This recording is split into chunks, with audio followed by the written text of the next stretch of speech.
Hey everyone, and welcome to the Same Old Arsenal podcast, the Thursday sit-in. Actually, it's the Thursday sit-down. I get that wrong last week as well. I've just got the most amazing guest for us all. Honestly, I'm so honoured to have the wonderful Rebecca Lowe from NBC Sports, Premier League in the States. She's an English girl working in the States and has taken the States by storm with it all. Rebecca Lowe, Miss Rebecca Lowe, welcome to the show. Amanda, it's so good to be here. Thank you for having me on your lovely show. Oh, so excited. I don't know where to begin. The problem is we have to begin, unfortunately, with discussing last night. Okay. So, I know that you covered it. Oh, before I start, I do this every week.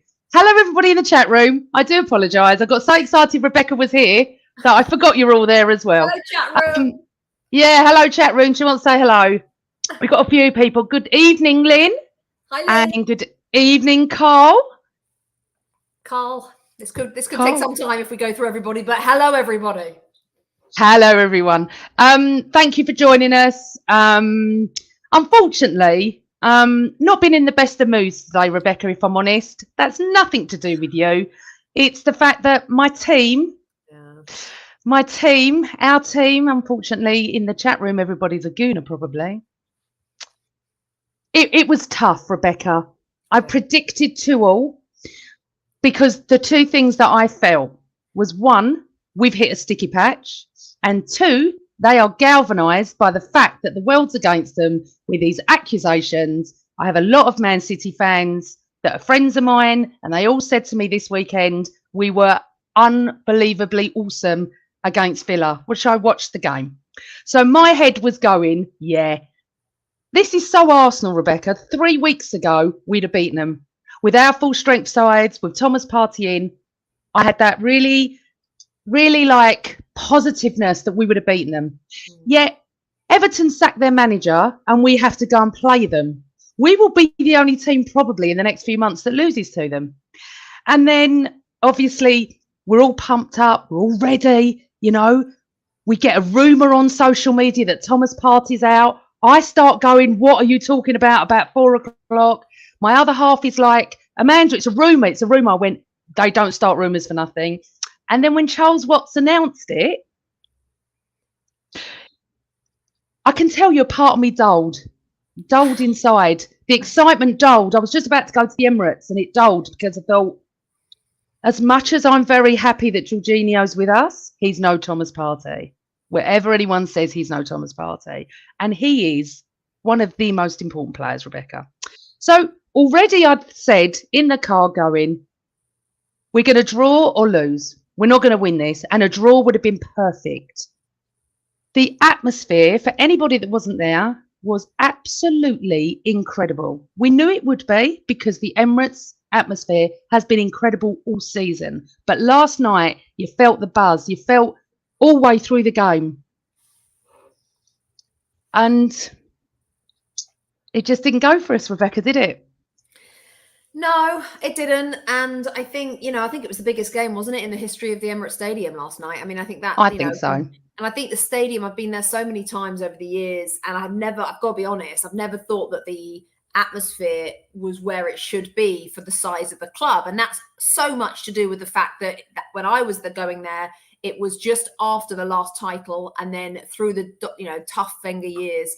And so I haven't seen the Emirates at its best until I went this season for the West Ham game when you were losing at halftime and came back to win. That was, that atmosphere was a bit of a shock to me. I was quite surprised after the 10 years that I'd spent going to that stadium without that atmosphere.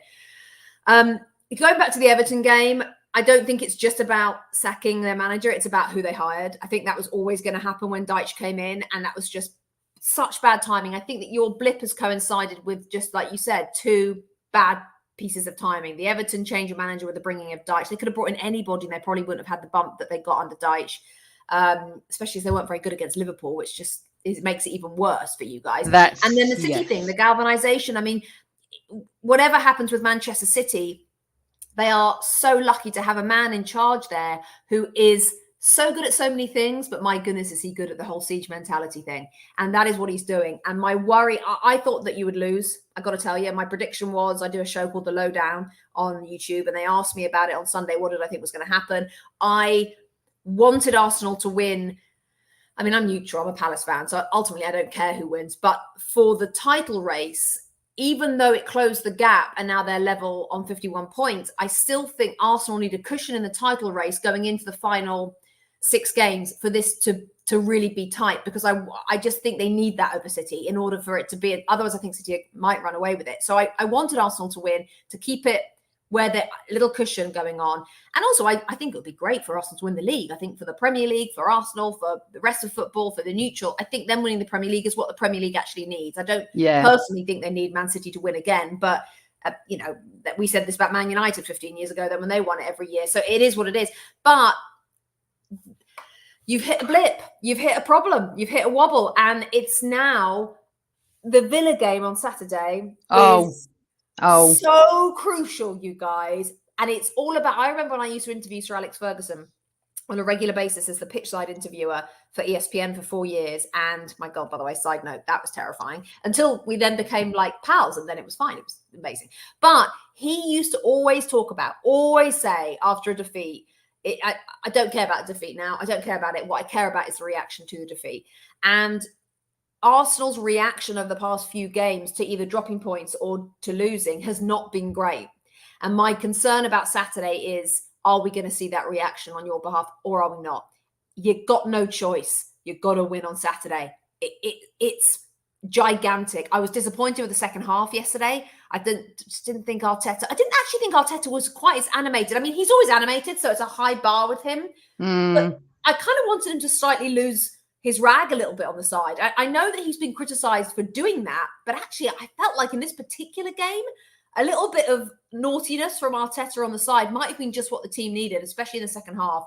I know that Kevin De Bruyne, when he got pushed, there was a few things, but I just needed a bit more Arteta naughtiness yesterday to just send the message to the team, like, let's get stuck in, because they just, second half was disappointing, wasn't it? Really disappointing. It was, and I'm just going to put a comment up that Lynn Simpson's just said, Amanda and Rebecca, I don't think that Partey lost us the game last night. I think that had Mikel done what Pep done in the second half, we'd have possibly got a draw, which is what you're alluding to, that Pep changed it. And the thing is, I look at it like this.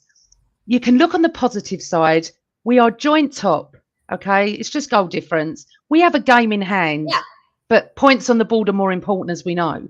And no one, not one Arsenal fan, expected this. But that's in the first week of August. But Amanda, here's the problem with football. If you were second or third and having a really good season up to now, and then you went top for the rest of the second half of the season, it's a completely different feeling. To be top for the first half, of course nobody expected that. To go from fifth to first in one season swing is crazy. But the problem is you've been top for half the season. Anything now below top is deflating. That's just the way football works. And unfortunately, that's tough to deal with, because you should be happy. You should be like, you know what, if you finish third, that should be enough after what happened the last couple of years, or last 10 years, or nearly 19. But you haven't been in the Champions League for 7 years. So if you finish third, brilliant. But it's not going to be, is it? Because of where you've been for half the season. Well, you see, the thing is, because I've been there since 1973, no word of a lie, I've seen it all. I have seen absolute dire football. Right. We have been empty. Highbury was empty at times. Half the stadium was filled. You know, it all's really, really changed when George Graham started mid-80s. Obviously, you're a lot younger than me, so you'd obviously just been born. But then George Graham came in when you was about 5 or 6, I think, and it changed it. So I've seen it all. So when this started going on, and we were winning and watching the most explosive football I've seen in years, I said to everyone, enjoy it. Enjoy every moment, because we don't know how long it's going to last. I did not think it would last as long as this. Now, our mentality in the stadium as fans has changed. The toxicity has gone. You know, I don't know if you could hear it last night, but when Tommy Asu messed up for the goal, we started singing his name. Cheering him. They were singing his name. Yep, absolutely. I mean, and we do. I do love that, but I was a bit like, whoa, that is rare. Absolutely rare, but it's not rare at the Emirates now, and the away fans as well. So I've had Stuart, the photographer, the Arsenal's photographer, on the pod quite a few times, and obviously he's got the most amazing job, isn't he? He's with them 24/7, and he's saying that the players are rising to the atmosphere, which is common sense, isn't it, Rebecca? If you work in a toxic atmosphere, you're not going to work at your best. But if you've got people going, Rebecca, you're amazing, Rebecca, you're amazing, you're going to go, do you know what? I am. We've got this. I've got the support. I've got it. So that's all changed. Will we be deflated if we got third? Yes, I get what you're saying. But the aim was to get Champions League this year and improve. It was. We don't know what's going to happen. Honestly, this is Arsenal all over. We could go to Villa and win, and City could lose the weekend, and bang, we're 3 points ahead with a game in hand. Well, that's what I think about City. Although this time of year they come over that mountain and they look ominous and they look like this is going to be their 13th straight winning run, this City is a little different. The galvanization from Pep, the siege mentality is a factor to take in. But can it actually mask the fact they haven't been that great? I mean, No, they haven't. It's easy to think they're top of the league and they haven't been that great. I mean, the standards. But if the siege mentality wears off a little, which it might do, I just wonder whether that's your chance. I mean, of course, if you finish third, you'll get to the summer, you'll be in the middle of June, end of June, and you'll be like, okay, a month out, let's just reflect. Yep, third, you know what? Proud of them. Happy we finished third. We'll go again. We weren't ready to win the league. But this season's so interesting because you've got the likes of Liverpool who are here and are now here, right? You've got Newcastle who are here and who are now here. You've got West Ham who are up and are now down. Like, you can do it in a season. I don't think that this is outside your realms of possibility for Arsenal to win this league. It's down to Arteta and his lack of experience in his first job at this point in a season, top of the league, or now second, but you know what I mean, level. It comes down to whether or not he can manage this out now. And it might be too soon for him. I don't think it's too soon for the players. It might be too soon for him and his ability, but I don't think he's far away. It might be, but I think you can do it. He's got to manage his way through it. He's got to find a way to get them on Saturday. Like you say, they could easily win. City could easily lose, because City do lose quite a lot. And, you know, as I said, I've got a lot of City friends, and they keep saying to me, this is not over, Amanda.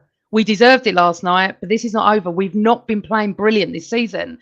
And I said, and I was sitting there watching it last night, you take De Bruyne and you take Haaland out of that team, they're pretty average. Now, we've got a good team. Yep. Yes, Gabriel made mistakes last night. Tommy made mistakes. You cannot give the ball away and expect him not to score. Before the ball even got to Grealish, I knew he was going to score, because my angle, I could see the position he was in. I knew he was going to score. It's hard. It's been a tough day, because it's not that the fact that we're off the top of the league. We're still up there. It's the fact of, we're desperate to win on Saturday. It's more the fear. It's desperate. The fear that this carries on, isn't it? You'll feel better on Saturday. Yesterday won't matter if you win on Saturday. It just won't. Absolutely.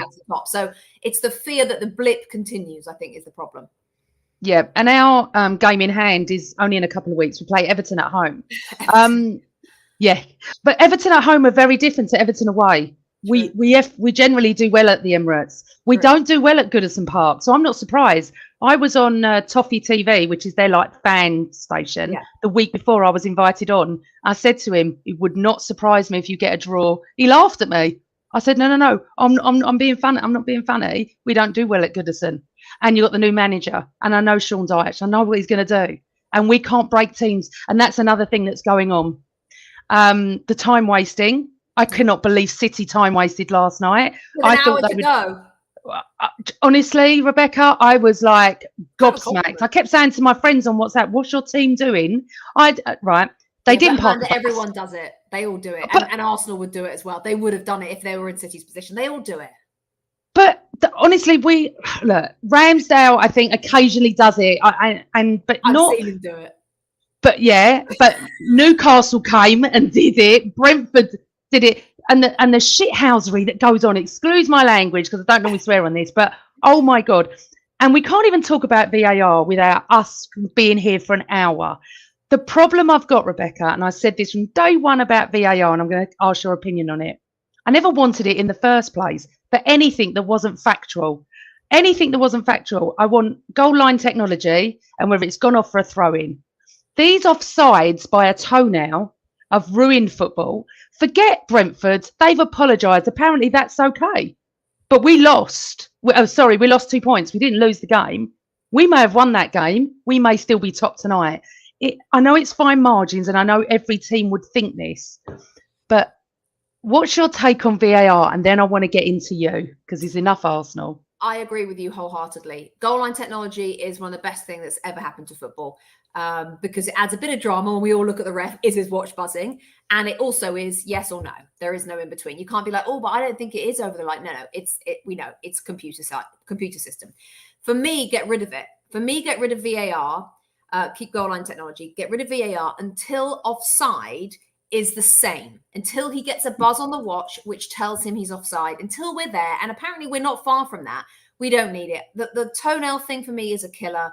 I find that whole, all we're doing, we got VAR involved to clear up, like you said, the black and white things. I didn't think we got VAR involved to add another layer of subjectivity to what is already subjective. Is it a penalty or is it not? I would rather stay with the referee on the field on that. It's just subjective. So what does another human being? Why do we need another human being's opinion on something? What happened to you guys was shocking. All I would say is the problem with what happened to you is, yes, you dropped 2 points, but you also don't know they wouldn't have scored anime. So exactly, I said that. It is one of those situations. It's an absolute killer, and I really was. The Lee Mason anyway. So yeah, I'm with you. Get rid of it. The other thing I want to say about VAR: why can't they, if they're not going to get rid of it, which it doesn't look like they are? What we need is an ex-player sitting next to them. It can be League Two. It can be Premier League. I don't care. As long as it's an ex-professional, right? Because in my experience, having worked with ex-professionals and being married to one, they know the game better than anybody. They can see things I've never seen. I'm like, no, there's not a deflection there. Little things like that, and they've seen a deflection. They know inherently what should happen and what is happening, right? So all they need, they've already got 2 people and an operator. So get rid of one of them, bring in and pay a former pro, probably a lower level, because I'm sure Premier League players don't want to do it. But it doesn't matter. It's all the same game, right? They've all been through the same system. Have him sat next to them. That player will not let half of what goes on happen. I don't understand why they don't do that. Is it a weird closed shop that they don't want? Yeah. They need to just get over their pride. Because Howard Webb is, for me, brilliant. Best thing to happen to refereeing in English football. I think he's a classy operator. I want him to hire ex-pros. They need help. It's not Lee Mason hasn't played the game. I mean, it's not just about the error that and by the way, it wasn't human error. It was human incompetence. No, yeah. That's not an error. That's literally incompetency. It would be like you doing this and like forgetting to press record. It's just not, that's bottom line. So I feel like that's what they need to do. If they're going to keep it, bring in ex-pros. If not, please get rid of it until we know the buzzing on the watch works, and keep everything subjective to the bloke on the field.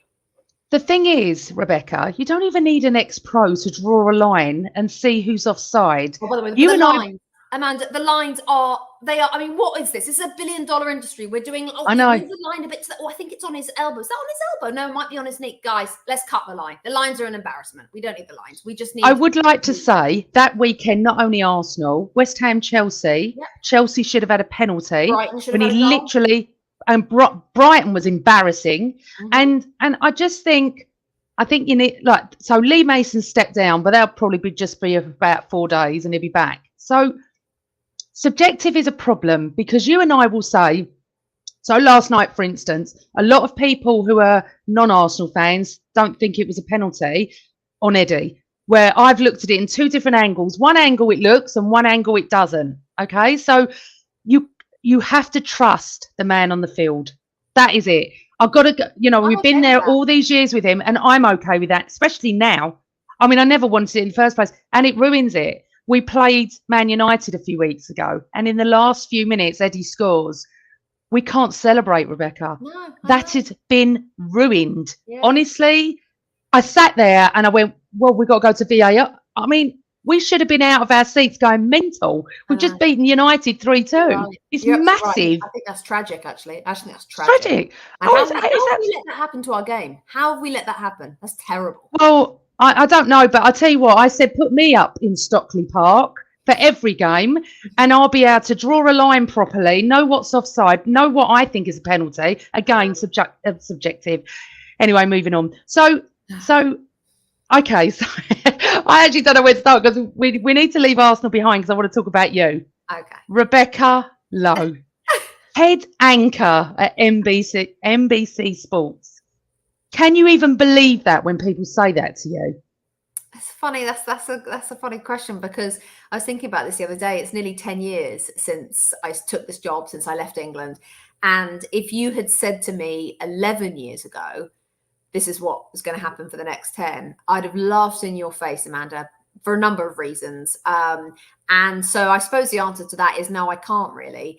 Of course, I live it every day, so I'm in it. But I do, and my husband is really good at helping me, sometimes just force myself to take a step back. This is not where I thought I was heading. This is not the career direction I thought I was going in, purely because in 2012 in England, being a female in our game was not where it is now. And I'd done it for 10 years and I was kind of done.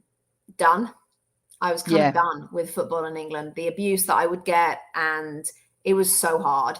And to suddenly get a call out of the blue to say that NBC are interested and my agent was going to fly to New York to meet them. And then I was like, one of those just complete life-changing moments. So I love it. I have the best job. And no, I sometimes can't still believe it.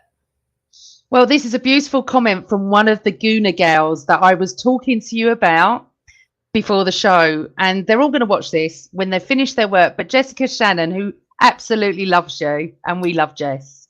Bex has changed how football is viewed in the US. She's generous, professional, and a wealth of knowledge. She's paved the way for many girls in sports.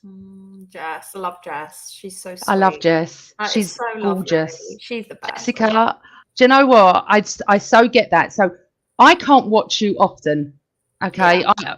Sometimes I can get little odd bits I watch. Remember that day I said, I love your dress? And you went, how do you know what dress I'm wearing? And I said, I can see you. And I love I love Robbie Mustoe, Robbie Earle, obviously Dixon. And when Lee Dixon was at the Emirates and I said hello to him and he went, I've got to go. Rebecca's just about to tell me off because I've got to be on air. This was ages ago. I did laugh. You know, you work with some great people, but you have taken America by storm. And I'm just proud of you. Not that I've known you long. The fact of what you've done for women and is what Jessica's saying. You know, you are head anchor of a sports channel in America, not even in England. It's so vast, America. The fact that everybody knows you, Rebecca, everybody, and every woman, you sort of, we're proud of you. And trust me, the women over here that obviously don't know you as well as the Gooner girls do, and the Gooner girls absolutely idolize you. You have done amazing. I mean, look, you and I are sitting here talking about football. We've got men in the chat room. Yeah. We're not getting any. I never get any abuse. I mean, I'm going to talk to you about that in a moment. I've never had any, because when men know what I'm talking about, and when I start talking to them for about 10 seconds, they realise that I know what I'm talking about. But as women, we have to do that. So you are just honestly, and I don't want to embarrass you any further. But it's true. That is so lovely, Amanda. Thank you. I think the paving the way for the girls is the thing for me that gets me, because we're lucky enough to take our show on the road a few times a year to do these fan fests that you've probably seen footage of. And so I actually get to meet the viewers, and it gives me actually got chills. It gives me chills when I talk to mums and dads and they introduce me to their daughters, and their daughters are like, I want to be like you. And I'm like, what? This is mad. It's just like little old me, really?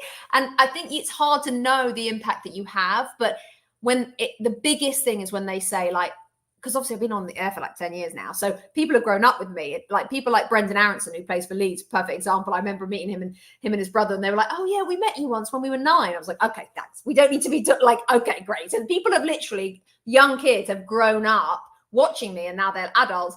And some of them have like, oh, I've gone to sports broadcasting school because of you, and you're like, I never thought I could do it, and now I've seen you doing it, and you're just like, well, that's to actually impact people's lives positively is quite insane, and very, very important to me as well for females, because it has been, and it continues to be, a journey in every walk of life to be a female, a tough journey in lots of walks of life. And the more that women can break down those glass ceilings and push back those barriers and make it that somebody doesn't need 10 seconds to think you know what you're talking about. Actually, they don't even cross their mind. We're not there yet, but we've got to keep doing the work so that one day our daughters and our daughters' daughters and everything don't have what we all went through and sometimes continue to go through. Well, obviously, we had the Lionesses win, you know.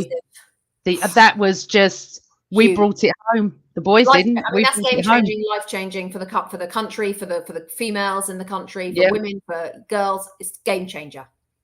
And it's funny. So I'm just going to read you another one. Sorry to embarrass you. Hi, live on Social Now Productions. Rebecca, you're an inspiration for all women out there, leading the conversation about the game we love and owning that stage with poise and intelligence. Come on, this is like a loving, and I love it because you deserve it. This is like you're not going to get your head out of the room. This is the thing is, it's so important. You know, I know that you're surrounded by men. It's always been seen like that. I'm not going to say who said this to me, but I was with a couple of young boys and we were talking football. One was a West Ham fan, one was a Tottenham fan, and we were talking football. And he looked at me and he went, "How did you get into football?" And I looked at him and I said, "How did you?" He went, "Well, obviously I'm, you know." I said, What are you?" I said, "I've been to more football games than you've had hot dinners." I said, "I've been round the whole country with my team. I've actually been abroad to watch a final with my team." But you'd never ask a boy that, would you? I said to him, "You'd never ask a boy, how did you get into it?" He went, No, I wasn't being a lovely guy. And he didn't realise what he'd said, but he was being discriminatory, because why would you ask me and no one else? And I just laughed and I went, "Listen, I don't waste my time." I was like, I don't waste my time. I've been to more football matches than most people have had hot dinners. So, there's, look, as I said, growing up in my area, and still to this day, and it's going to happen Saturday night when I go to a friend's 60th, the men will come up to me and talk football, and the women go, "Oh, she's off." This is what will happen, and my other half, who's in the chat room, will confirm this. Wherever we go, they'll go, "Man, what do you reckon about City?" It'll happen wherever we are. That's what they talk to me about. I've grown up with it. I've never had the abuse you're talking about. I'm interested to know, what did you go through then? What was going on? Well, everything was fine until I took the job at ESPN. Remember when Satanta went bust and ESPN took the rights to share with Sky? And I was like the Pitchside reporter for 4 years on the Premier League. And that obviously entails doing what like Jeff Shreves does, okay? So you're Pitchside, you're in between the two dugouts. At Arsenal, you're behind one of the dugouts, so you're pretty protected from the fans. And so I have to say I've never had any trouble at Arsenal. But at a lot of grounds, Old Trafford being one, you have to do my job, I had to walk from the tunnel along the touchline, of course, to get to where I have to stand. And you get anything from wolf whistles, which growing up, every woman walks down the road in England, gets wolf whistled at some point in their life, if not 1,000 times. And it's not funny. It's like, it's actually can be intimidating. I mean, from the age of 13, I've had, you know, as we all have, wolf whistles from like random blokes, and you're like, I'm by myself. Really, it can, if it comes from a car or a white van, it can be quite intimidating. When you're at a football match, that's less intimidating, but then you get the chance. Do you remember the game that Thierry Henry came back for and he scored in the FA Cup against Leeds? Oh, I was talking about that the other day. Yes. Right. So I was presenting that game in front of the Leeds fans. Don't ask me why they put the pitchside desk in front of the Leeds fans. It was me, Martin Keown, and Robbie Savage for ESPN. And it was a day that Michael Brown, I think it was, kicked the ball and hit Martin Keown in the side of the face. Do you remember that when we were live on TV? The ball came and hit him. He hit like halfway line. He was aiming for Robbie Savage, obviously, but it hit Martin Keown. Anyway, that was in front of the Leeds fans. And the chanting, there were 6,000 Leeds fans that night. The chanting of "Do you take it up the you know what" was so loud that Kelly Cates, who was watching back home, and my mum both sent me a text. I'll never remember. I never forget. I turned my phone over and I had this message from Kelly Cates and from my mum. Both of them basically saying, "Are you okay? We can hear what's being sung." And I was like crikey. I mean, I knew what was being sung. I could hear it, of course. But the fact that it was going down the microphone, going into people at home while I'm trying to host a TV show, because I had grown up with it in my entire career, and I've had chance, and I used to work at the Blue Square Premier, which is now the National League. So right at the bottom of the pyramid, same thing there too. I had security guards at some grounds because of the chanting was so bad, purely just as a female, right? I'm not one of these. I don't wear like sexy clothes. I'm pretty kind of conservative, actually. I'd be like all wrapped up, but I wasn't interacting with them. I would just get load of like, does she take it up the whatever, and all sorts of other things. And Robbie Savage turned to me after that game and he was like, I don't know how you do that. How do you do that? And he was trying to shout back at them. I was like, Robbie, don't do that. Then we got hit with hot dogs. Then I got hit with coins. I mean, that was just one example, but it would happen all the time at so many grounds, whether it be chanting or just people shouting out, oi, love, what, you shouldn't be here, be in the kitchen. And it was either those kind of comments or it was just sexualization of me. And after 4 years of doing this, after about 3 years, I decided to join Twitter. Because I was like really late to the Twitter game. Everyone's like, you've got to get on Twitter. What are you doing? You should be on Twitter. So go on Twitter. That lasts 2 months because the abuse on there is obviously like times 10. Wow. So I don't know if you remember, you probably don't. I mean, you might do. It was hard. When I was at ESPN, I had to do this thing in the tunnel where John Champion was a commentator and he would throw down to me just when the teams were lined up behind me, right? And I had the ball and I'd have to like say some line about Chelsea against whoever it was, like John Terry's right there and like Aston Villa captain's right there. And I'm doing this line to camera and then I've got to give the ball to the ref. Like it's quite tough to do that in front of 22 footballers. And the amount of abuse I got for that, get out of the tunnel. It's not your place. You should be in the kitchen. I mean, it was so cliched, but the reason it's a cliche is because it's true. I got so much, came off Twitter 2 months later. And I just found the whole thing wearing. But for the whole 10 years of my career, that kind of abuse was so normal. And in between 2002 and 2013, when I left England, that was not a time where you spoke up. If I had gone to ESPN after that game, by the way, if that had been homophobic or racist abuse, it would have been all over the papers, right? All over the papers that I'd been abused. The fact that it was just that I was a female didn't make a ripple. It never crossed my mind, Amanda, to go to my bosses and say, I'm not okay with this. Arsenal need to be sorting themselves out, or Leeds, or whoever. They should have stopped it. And ESPN need to apologize. I should have had apologies. And that was just one, like I said, of many moments. But it never crossed my mind. Because in those days, 10 years ago, women weren't it wasn't allowed as much as it is now to have a voice and say, this isn't okay. Me Too movement and all the things that have happened in the last certainly 5 years has changed that, thank God. And they do have more of a voice. But if I didn't say anything, because they might think, oh, well, we might not put her on the next game. She can't handle it.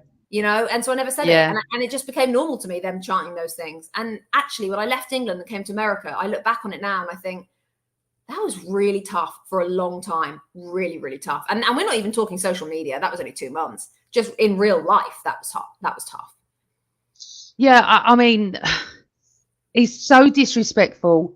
It's so sexist. It's so disgusting and so unneeded. I think if I was standing there and they'd have said that to me, I probably would have gone like that to the crowd. I think that's how I see. I'm on Twitter. And I've not really had much. And obviously I'm not like in the public eye or anything. But occasionally an odd man will go, I bet you're good in the kitchen. I said, I'm also good in the bedroom, but you'd never find out.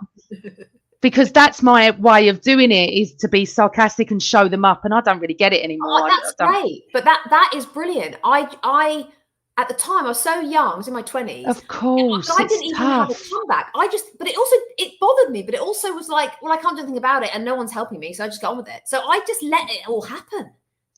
Lucky it didn't destroy you, because it's gone the other way, and now you're the lead.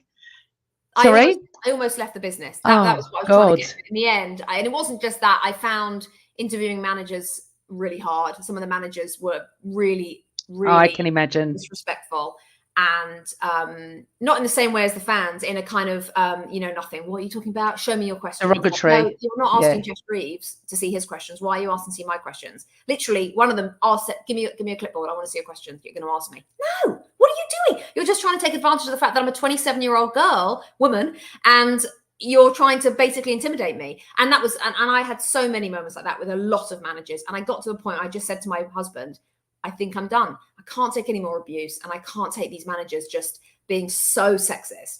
And I was all ready to open a coffee shop, literally in the little Cotswolds village where we lived. I was thinking I'm done. And then, no joke, 2 months later, the phone rang and my agent said, NBC want you. And I was like, oh, maybe I'm not done. Maybe I'm not. No. I came close to leaving it. So, yeah, it was tough. What was meant to be was meant to be. Yeah. Honestly, and Lynn's got another comment, which is so true. How silly these people look now when the same respected lady is now running a team of all men who obviously have total respect for her and obviously knows her football.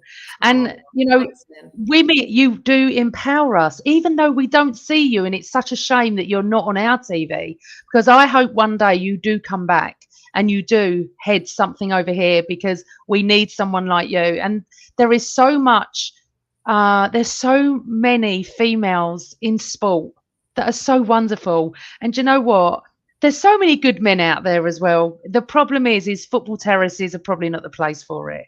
And you can't, they don't realise how derogatory they're being. They just don't get it. When I talk to people, they just don't get it, Rebecca. Yeah. They go, oh, every woman loves a wolf whistle. I go, really? Do they? Have you asked them? Or do you just think it's okay to do it? Yeah. But I think it's just time, Amanda. I think, sorry to interrupt. I think I have a stepson who's in his mid-20s, and so he's grown up. I've known him for 15 years, and he's grown up watching me on the TV in that world. And to him, it's not weird. And to kids younger than him, it's not weird. And I think that when my stepson gets to the age of the CEOs making the decisions at 55, 60, that's when real change will happen. We are still so far away from it, by the way. We're on the right track, but it is the slowest track ever. It is a massive marathon, not a sprint. So I have hope, but what sometimes I just think we have to say we're not there yet, guys. We aren't there yet. What happened to Karen Carney? What happened to, so many of these women? We just need to slow down on well done. There's loads of women in sport. We're all on air. It's great. It's not great. It's not great. We're not there yet. No. Let's just not get ahead of ourselves. So Carl said, amazing stuff from Rebecca. Can't imagine how that feels to be abused doing your job. Totally turns it around now. Highly respected. And I wanted to show a Mel one as well. And the men, by the way, God bless them. There are so many who just don't see gender, just don't see anything other than just, and we need those men. And Carl, thank you. And I work with men like that. And I have to say, coming to America, I've never felt anything other than just a host, just a presenter. No one's ever. Well, it's kind of different in that way, but that's what I was going to get to. But I just want to show you Lemon Fear. Welcome to the show. I'm also a female in a male-dominated field and understand everything Rebecca is feeling. It's really tough for us. It is in whatever profession you're in with. It's all men. But you know what? Stick with it and fight through it and just be you, because there's so much girl power out there, as they say. So let me ask you a question. So NBC ring your agent. He rings you and he says, and you're like, did you believe it to begin with? No. When he called me, I remember exactly where I was. I almost fell on the floor. I was like, no. Obviously, you mean they want me to do. So I knew they'd got the rights, but I just thought he meant as the pitchside reporter, like doing what I've been doing for ESPN, but just for NBC, living in England and just doing that thing. And I'm immediately thinking, no chance I'm doing that. I've had enough of this pitchside lark. And also BT had offered me the same job. So, when it went from ESPN to BT, they said, well, when ESPN runs out and we start next year, we'd like you to be our pitchside. And I was like, no, thanks. No chance. No, I'm done with the old pitchside thing. And so when he said, no, it's not pitchside, it's presenter in the studio. And I'd been the number 2 to Ray Stubbs at ESPN for 4 years. And Ray had a heart operation in 2012 and he couldn't present the FA Cup final, Chelsea-Liverpool. So I had to do it. Not had to do it. They asked me to do it, which was for me a bit of a career changer, because it was like an 8-hour broadcast, pitchside at Wembley, like no auto cue, nothing. And 4 guests. We had like Zoe, who did we have? No, Poyet, Burley, Kevin Keegan, John Barnes maybe. And it was kind of a moment where I thought I could do that. At the end of the day, I was like, wow, I just did that whole, I think I can do this.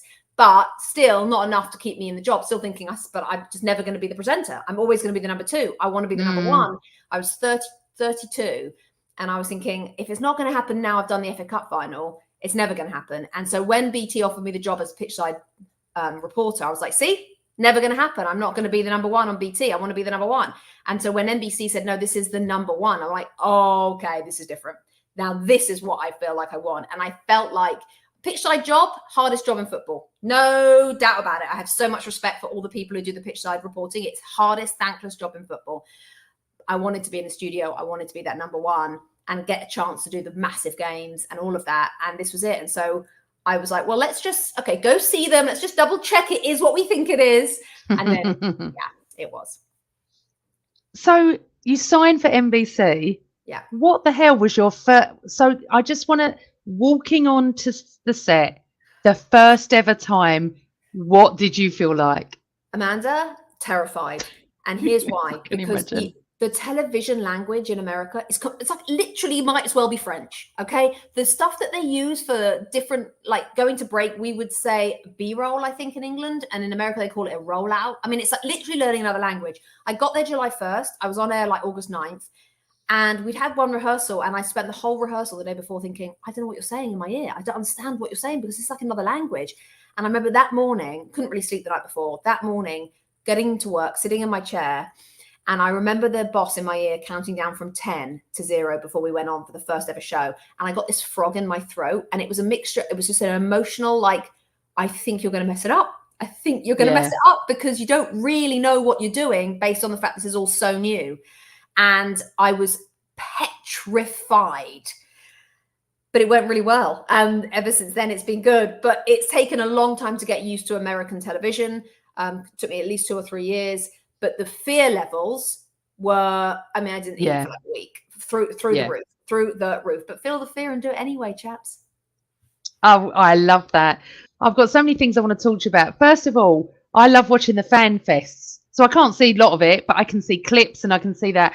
That must be amazing to go around the country and see, as you call it, as they call it, soccer fans and stuff like that.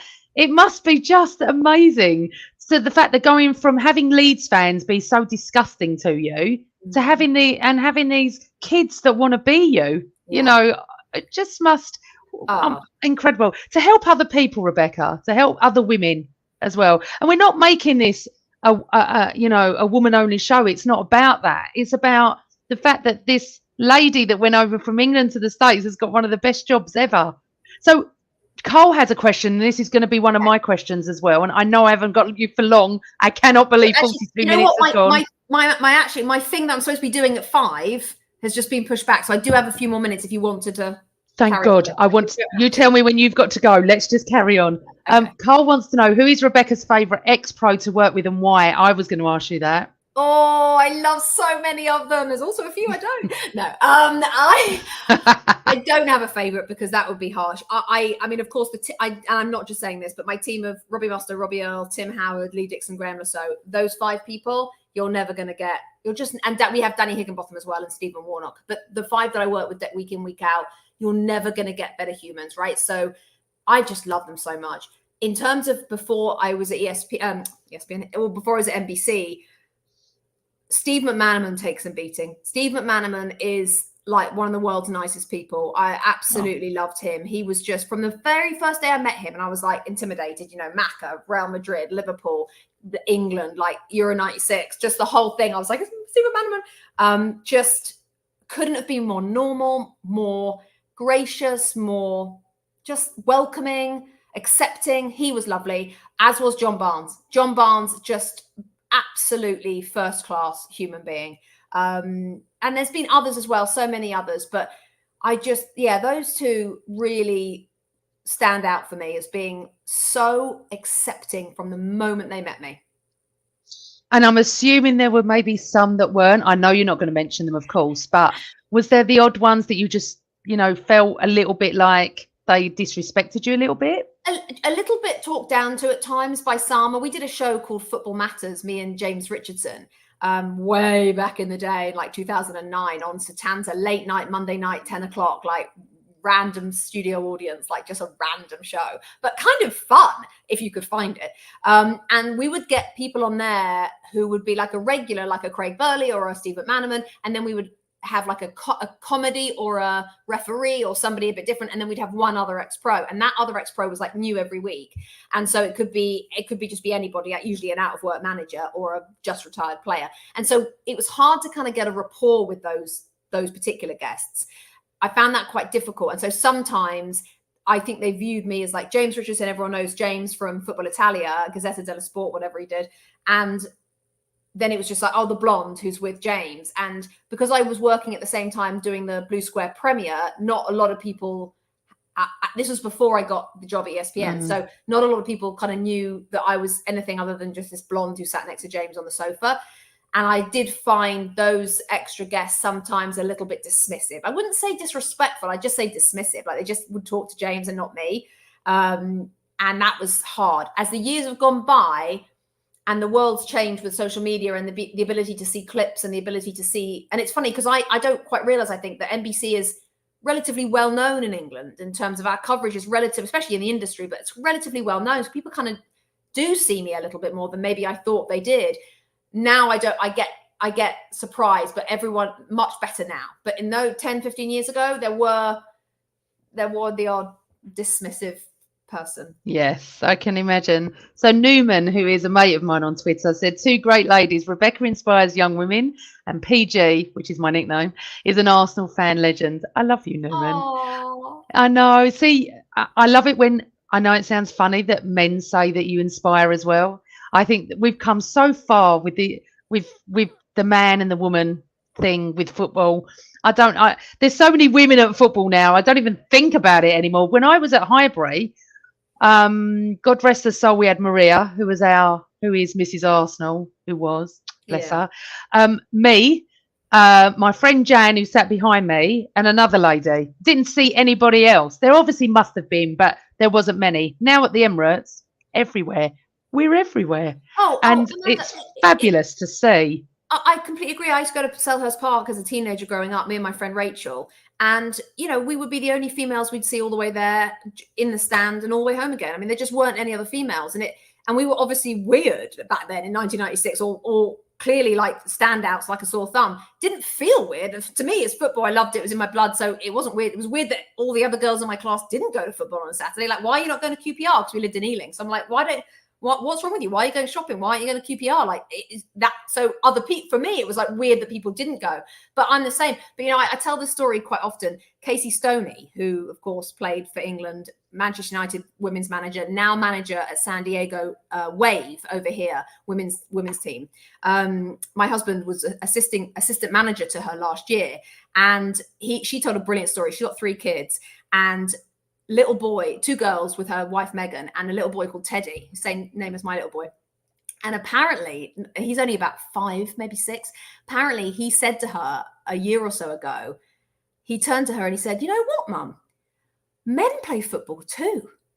Because all he's grown up with, of course, is both his mums playing football and his mum being a manager and probably watching a ton of women's football and suddenly realizing the penny's dropping that actually men play as well. I mean, get that on a t-shirt right now. I love it. And my little boy, Teddy, who's nearly 7, who's only ever watched me do the games, to him, of course, he thinks all mums are on TV talking about football. Yeah. But when I was on a conference call the other day and I had all the Zoom pictures up, it's still obviously very male dominated, even at NBC behind the scenes. There are women. We have a female director in graphics, but it's more men than women. But that's the same in virtually every office, whether it's TV or finance or anything. And Teddy looked at the screen and he was like, "Mum, and at that point they hadn't got, the women weren't on, but he said, "Mum, you're the only woman." And his kind of the incredulous nature of his voice was, to me, amazing to hear, because he was like, "That's weird. That's strange." Yeah, that's strange. I'm like, "Oh, darling, that's for another day. I'll update you about that in the world." But to me, it shows that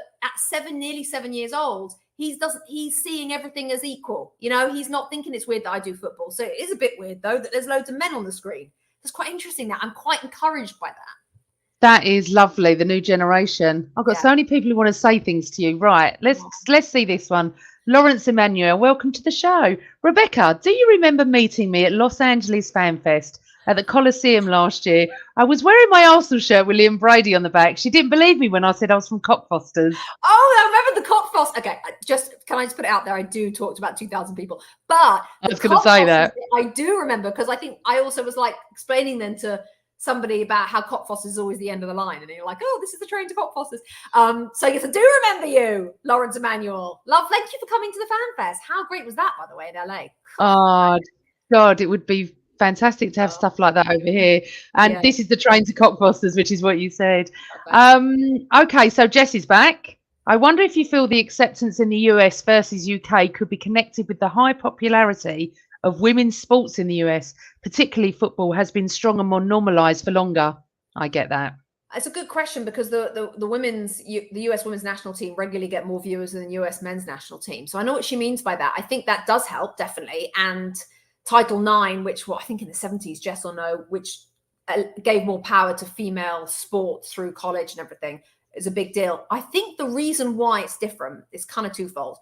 One, in the US, so in England, you grow up, it's just football. I know there's a bit of cricket, there's a bit of rugby, it's football. Let's be honest. So everything is so intense and it's all about football. In the US, sport is spread much more evenly. Yes, NFL is the biggest one, but NBA, MLB, Major League Soccer, Premier League, NHL are all underneath it, okay? And now Premier League, our show, has overtaken NHL quite significantly in terms of viewing figures, right? So we're now bigger than ice hockey. Major League Soccer still isn't as big as the Premier League in terms of viewing figures, but we are now, you go NFL, NBA, MLB, Premier League. I mean, hello, that's amazing. But here's the thing, because there's so many sports and they're all very, very popular, there are also 4 big networks, CBS, Fox, NBC, ABC, not just BBC ITV. There's 4 massive networks, not to mention ESPN and TNT and others, because it's a big country, lots of sports, lots of programming, lots of talent on screen. So they're going to need more women. So there are so many women on screen. It's like England, but this happened a long time ago over here. So what's happening in England now happened 25 years ago in America, 20 years ago in America. So it's not weird at all to see females anywhere near sport. So I think it just started a bit earlier, which has helped to get the minds where they are now, where they will be in England in another 20 years. I think that helps. I also think the culture of sport in America is totally different. As I was saying, grew up in England, football is everything. It's a religion, it's tribal. That's how we love it. It's in our blood. I wouldn't change my obsession with Palace and our passion and the tribalism that we have for anything. But in America, maybe college football's a bit like that. But I would say on the whole, sport, and this is a bit of a generalization, but sport is more of an event. It's more of entertainment. It's a family trip out, okay? You go to a game, you go and get your popcorn halfway through a match of any of these games, and you come back and basically nothing's happened in Major League Baseball or NFL if you go out and get popcorn. But it's more of a let's enjoy the event and hope we win, but it doesn't ruin your week. Like your day today has been ruined. Of course, the Super Bowl's a bit different, but on the whole, they support them, but they don't live by it. It's not a be all and end all. And so therefore, that approach, there's just less anger. People are just less pissed off with sport, with life, with losing. So they don't vent their anger towards women. So I just think that and American people are just really nice. They're really, really nice. And at fan fests, I cannot tell you, they're just so lovely and so welcoming. And I just think there's a number of reasons why. But I think the UK is going to get there. We're just 20 years away. It's tribal. That's the difference. It is so tribal. It's like a cult, like a religion. It's like, and that's got loads of positives to it. Yeah, absolutely. You could slag your husband off, but no one else can. Yeah. Anyone comes from my team, I can slag him off all day long, and anyone in the chat room can as well. Anyone else comes from my team, my back goes straight away. I'm like, listen, Arteta. And you get those extreme fans like that in America. Don't get me wrong. I'm not saying they're not fanaticals. They are. It's just not quite has the edge that it has in England. Absolutely. One of the things that I did want to talk about, because you covered the Olympics, didn't you? And I can't say this name. #Marissa. There we go. Welcome to the show. It's nice to see all different names tonight. You covered the Olympics. What sport would you compete in if you could? Are you sporty? I actually haven't asked you that. Yeah. I am. I mean, going back to something you said earlier about those kids who said to you, how did you get into football? It's quite amazing. It just reminds me of how many people say to me, so did you play football? As in, because over here, women play football, right? When I grew up, when you grew up, we didn't play football. It wasn't even an option. Netball, rounders, hockey, yes. Football, no. So no, I didn't. I came to an American high school for a year where I played terribly. But no, I didn't. But I would have done had there been the opportunity, because I loved it. I mean, it's a great game to play. And so, no, I'm not sporty in terms of football, playing football, but yes, in terms of everything else. I was always in every team at school, and hockey and netball, and loved it, tennis. But in terms of which sport I would compete in at the Olympics, it's a great question, isn't it? And it would probably be Summer Olympics, because quite frankly, who can do any of the things at the Winter Olympics? Literally, except for curling, probably could curl. I think I would. Amazing question. I think maybe I would be a swimmer. I think I mean, I can swim pretty well, but like I just don't go very fast. And I would just love that feeling, like, of just being like, that would be amazing. And I just think that it's quiet, and you're on your own, and all the training, and you're so super healthy, and it's like the best thing for you. I think swimming, basically being the female Michael Phelps. Yeah. Oh, that's Michael Phelps. Okay, fine. Oh, that's so sweet, Andy. Amanda, you've struck gold interviewing Rebecca. This should be shown on national TV. How lovely is that? Thank you so much. Right, we're going to bring a Man United fan on. Barnaby Jones, welcome to the show. I went to a non-league game recently. There were not many female to male supporters. I wonder why. Maybe there is more in the Premier League. Never really thought about it before, actually. I think so how I was brought into football, Rebecca, is my dad is the biggest gooner on the planet. If you ever met my dad, you wouldn't get a word. It's all Arsenal. He'd be talking all Arsenal to you, and Palace. He'd be talking about Patrick Vieira to you and everything else. So do you think it's that? Because our families, I don't know. I've never been to a non-league match, if I'm honest. Have you ever been to one over the years? Yeah, because I covered it for 2 years. So I know non-league really well. And the reason I think there are more, and he's right, there are definitely not as many women down in the non-league as there are in the Premier League. And it's just purely exposure. So women can't get away from the fact that there's Premier League football on every single day virtually, and it's accessible to everybody. And so therefore they are going to be drawn in more. And I think it's just simply that's the fact. And also it's a little bit more glamorous. It's a little bit more glossy. Well, actually, it's quite a lot more glossy and quite a lot more glamorous than going down to like Tooting and Mitcham. It's just not as glamorous, is it, to go and stand behind the goal. And so not glamorous, but not as kind of comfy. And I think that you need, if you're going to be an outsider, you need something kind of attractive to get you in. And I think that's probably why there are more females that go to Premier League. It's just everywhere in England. So you can't move for the Premier League in England. So if you're exposed to something that much and you're that way inclined to get into football, you're going to go to a Premier League, maybe before a non-league, which is a shame, but yeah. I know. And I think because it's on TV, and remember what David Beckham did for the exposure of the World Cup. Paul Gascoigne did it, England. I think more women saw it as an accessible, but it was more the Premier League. It was the big stars, wasn't it? I can't let you go without asking you a couple of questions about, have you interviewed Arteta? Yes. Only the once. He came pitchside. Was it only the once? I think it's only once. Oh no, twice. I did one last week, actually. I did it after the Everton game, down the line, live. We do like a tunnel interview after a couple of games every weekend. So he came, I didn't think he was going to come, but he came on live down the tunnel to our show. And he was pretty clippy, pretty chippy, as he often is. The game that you played against West Ham that we came over on Boxing Day, or whenever that was, just after Boxing Day, he came out afterwards pitchside. And that's when you get I think it's partly because they know they're on American TV and it's a bit different. We're not quite as, I don't know, we're a little, I don't know what the right word is, but I think that managers seem to give us a lot more when we're pitchside at a game than I used to get working for British TV. Obviously owners, when they're American, the manager knows if an owner's American like yours, then they need to get on American TV and give something. And he was great with us. I just wish with Arteta in front of the camera, I have so much respect for him. He's obviously just killing it, but he's got a wall up. He's got such a wall up. And I think he's got so much intelligence. And I don't think he needs to put the wall up as much as he does. I think he constantly thinks he's trying to be caught out. And yeah, there are days when reporters are trying to get a line. There are, of course, but the wall doesn't help his PR. I think he's better than his appearance on TV says. I think he could give you more. I think he could be a little less chippy.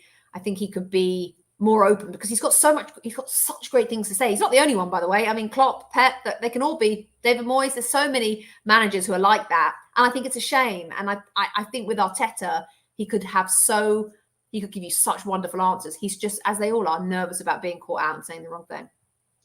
So maybe that, I was going to ask you if Pep was the same, and you've just mentioned him, because obviously Arteta learned under him. So maybe that's where he got that from. But weirdly, when we see the interviews over here on BBC or Sky or whatever, it doesn't really come across like that. It comes across as quite, I can see the chippy bit. I can see sometimes that. And also they're very protective.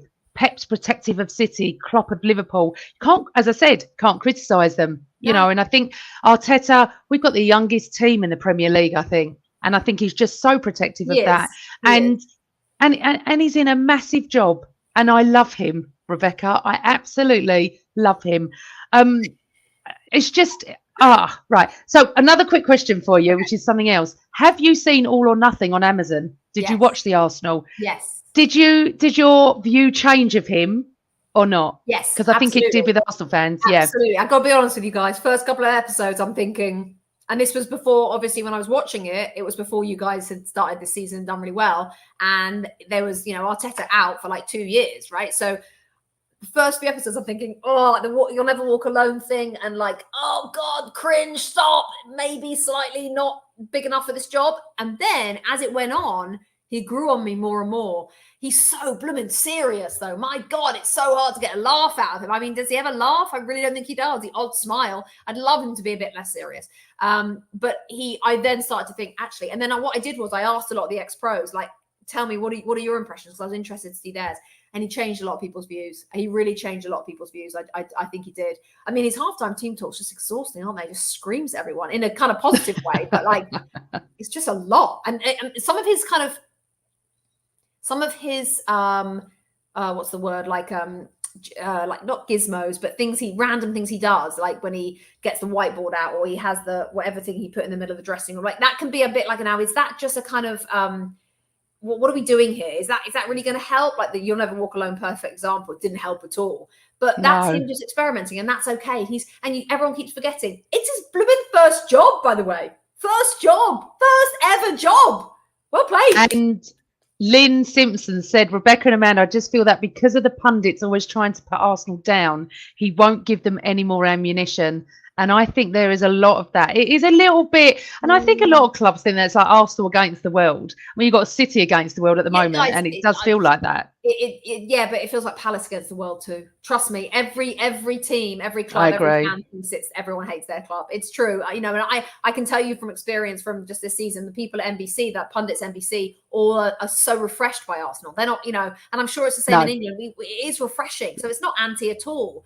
But when you're behind the red glasses, and like I'm behind red and blue glasses, you're like, oh, everyone thinks Palace are rubbish. That's just the way you are. It's just the way that every fan is the same. It just is. Well, we've got one pundit that can't stand us, and it's Richard Keys, and he goes for Arteta every week. It's actually hilarious. He's not a pundit, so he's not anything. He's just like me. Like we have opinions, but they don't come from a position of playing the game. So no, you know what I mean? Yeah. Let's not talk about him. One last question. Okay. Vieira, what do you? I know you have to go. I know I could talk to you forever, and I want to keep you forever, but you've got to go. Busy lady. Vieira is your manager at Palace. It would be very remiss of me to not ask you what you think of him. And I want to ask you where you think Arsenal are going to end up, and then I'll let you go. All right. So to the first question, Vieira wasn't sold on the appointment. Didn't feel that the CV had enough to come to Palace and do what needed to be done. Then I changed my view, because that's what footballers do always. Football fans do, is like change their view based on results. And the way we were playing last year, and the way we played even more than results, was brilliant. This season, there's a problem. I'm getting a bit twitchy. I don't understand. He's fired Sean Derry, who is a bit of a Palace legend and who was on his backroom staff. He fired him a couple of weeks ago. That's not brilliant for morale. I don't understand why he dropped Eze. I don't understand what's happened to Eze. I don't understand why we can't sort the Zaha situation out. It needs to be sorted out. Nobody knows what's happening. We have not had a good striker since Andy Johnson.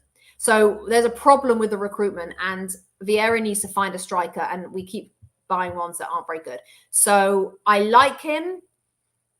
I'm twitchy right now. Yeah. About him. And in terms of where Arsenal are going to finish, I would love nothing more than for Arsenal to win the league for the first time in 19 years. I think that would be great for the Premier League. I think you'll finish second. I'm sorry. Oh, it's all right. One last question. I'm going to let you go. Will you be in another episode of Ted Lasso? And I loved Ted Lasso. What a brilliant program. Watch this. She's not said anything, but we should watch the space. Yeah. Rebecca Lowe, I have loved every second. I feel like we've only had 5 minutes. I know. I can't wait to watch this show back. Bless You've been a star. Aww. I can't thank you enough for being the wonderful you. Bless and your heart. Thank you. Thank you for over an hour of your time, because I know you're a busy lady. No problem. Thank you for everybody for watching and tuning in and sending questions and comments, and bless your heart. So thanks, everybody. I've really enjoyed it. Rebecca, I hope to have you on at the end of the season. Let's hope you're wrong and we're not second. Hey ho, but near the time we might want to be second. So we'll have to wait and see. We've got more football to play. Well done for everything you do for every woman, every sports person. We love you. Rebecca, thank you so much. So welcome. So welcome. Take care. Bye, love. Bye. I'll speak to you soon. Thank you so much. Honestly, it's been fantastic. Have a great day. Oh, you too, love. Take care. Bye. Good luck. Take care. Bye. Oh, thank you. That was Rebecca Lowe. I'm just going to stay with you for a few more minutes and then I'm going to go. Honestly, yes, we need to get her back. She is fantastic. Thank you for all your lovely comments as well. If you could all press like and subscribe, because I'm going to do quite a few of these Thursday shows. Next up is Ali Bender next Thursday night. Sky journalist. She works on Sky. She's a mad Chelsea fan. She's interviewed loads of our players recently, and she often messages me and says, "What do you want to ask? What do you want to ask?" So she's back next Thursday night. However, we'll be back before then on Sunday evening. Me, Chris, James, and possibly another guest to discuss. We will discuss a little bit of City, but obviously Aston Villa. What's your predictions, guys, for Aston Villa? I don't even want to say anymore what the predictions are, but we have to win. We just have to win. Thank you for your lovely comments, Lynn. What a great lady, both Rebecca and me. Thank you so much. Carl says, great show, awesome host and fabulous guests. Barnaby Jones, I have a question for Arsenal fans that I was going to ask the other night. Do you consider Man United in the title race? Yes, I do. 100%. I absolutely do. I think it's between the three of us. And let's hope it comes down south to the red team. But everyone, thank you so much for joining me. I will see you Sunday night at 7:30 with the boys. All I can say is we have to win on Saturday. We have to win. Good night. Thank you ever so much. Always Arsenal. And Rebecca was amazing.